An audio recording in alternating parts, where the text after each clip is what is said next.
Hi there, Jason Moser with the Motley Fool. We often get the question here, how do I start investing? Do I just go purchase a stock?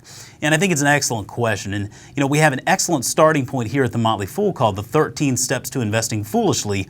And we always point people directly there first and foremost to really go through those steps and learn a little bit about them. But really what goes into investing is as much the preparation as actually the act of buying stocks or mutual funds or whatever you may buy. So the preparation here is key. Make sure you're prepared to invest by having a few things in order first. Number one, pay off your high-priced debt. I'm talking about revolving debt, credit card debt, things like that, the expensive debt that can really add up over time. Not talking about mortgages or student loans or things like that.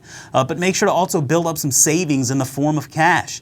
Depending on your status, you want to have anywhere from 3 to 6 months worth of expenses covered if you're single. But if you have dependents or if you're the sole breadwinner in your home, then you may need up to a year's worth of expenses.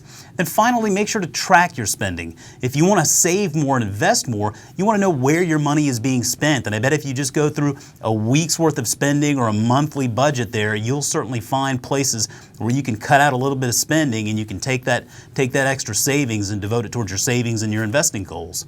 Once you've been able to get this foundation in order, you can definitely start investing. And I think you could either look at buying stocks individually, or you could even focus on buying index funds. And there are differences there.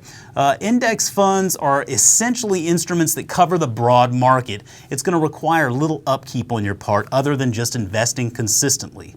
If you buy individual stocks, it can certainly be more rewarding personally and financially, but it's going to require more attention on your part to keep up with those companies, how they're doing. And there's nothing to say that you can't have a little bit of both either. But make sure that any money that you put in the market is money that you're able to part with for at least the next 5 years.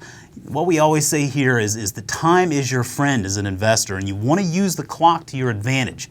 Don't ever want to be caught in the position of being a desperate seller, because that just means you're going to be selling at lower prices and you want to be selling at higher prices. But anyway, it's a great question, and for more information, make sure to check out Fool.com.